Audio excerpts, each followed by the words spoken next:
Browns were up 7-0. So once New England woke up, once they rolled out of bed, it was 45-0. I mean, you saw Cleveland go down the field and score. You were like, okay, we saw Cleveland. Everybody talked about all the points they put up last week after the Odell Beckham thing went away. And now this is what they had, and this is how they were going to roll.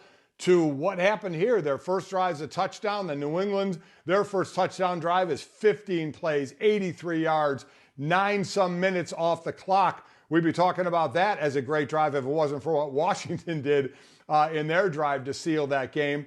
And then again, Cleveland's defense, they have been so hot or cold, at times playing really well, and at other times not just giving up some points, giving up massive amounts of points. They've done it, I think, at least 3 times already this year. So the inconsistency from that side of the ball. And from the Cleveland side, we know they have to be balanced. They have to be able to run it and pass it. And we know Hunt's been out. Chubb has been in and out. He was out last time. But last time they were both out, it was a Thursday night against the Denver Broncos. And Johnson had a great game for them.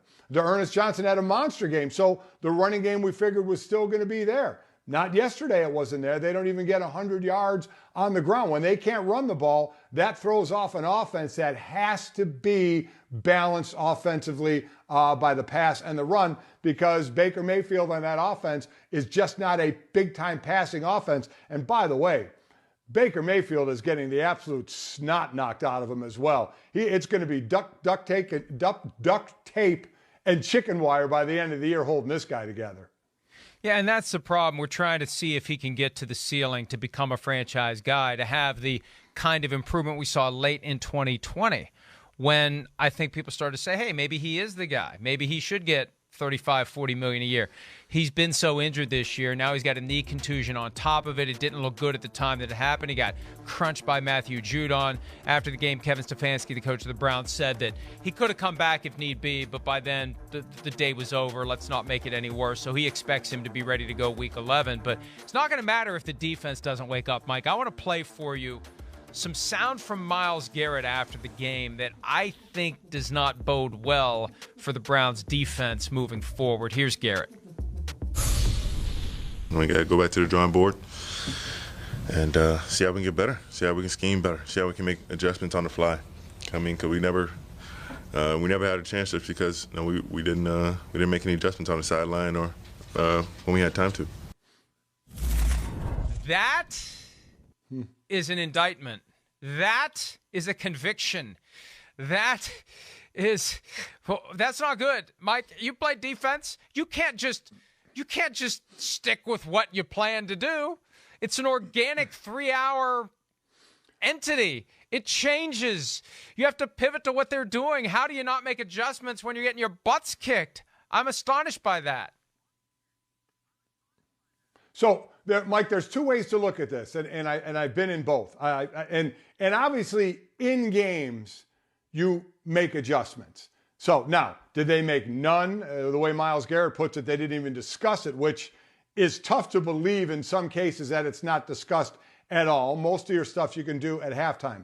But then there's another side of it that sometimes a player won't want to admit, is the defense called, and this will sound weird, the defense was fine, the players didn't execute it. When you look at a play that, say, is a big play, say you flip one out, a quick pass out to the wide receiver, and he's one-on-one with a DB, and he shakes that DB and goes for a long distance, right? And people are going to say, boy, what the hell kind of defense was that? You know what the defensive coordinator is going to say is, we call that defense, you're in position to make the play. Make the play.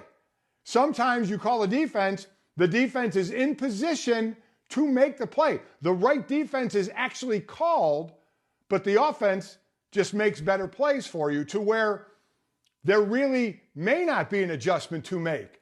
We had a guy there. He filled the box. He filled the C gap and gets shook or gets run over, and the play goes for 20 yards. Well, hell, our guy, linebacker X, you're right there. Make the play. We don't need to adjust anything. You need to make the play. So there's 2 ways to look at it.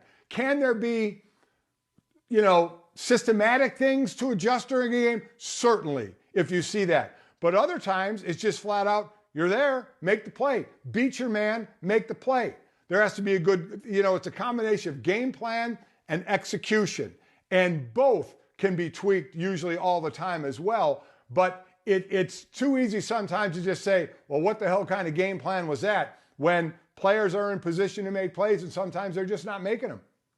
I love that explanation. I learned a lot from it, but what I also know now is there's a disconnect in Cleveland, and there's going to be some interesting press conferences this week when Myles Garrett speaks, when Joe Woods, who's made available once per week, is asked questions by reporters, because I think we're going to get to the bottom of whether or not Joe Woods will concede, I didn't make adjustments, or, hey, these defenses work.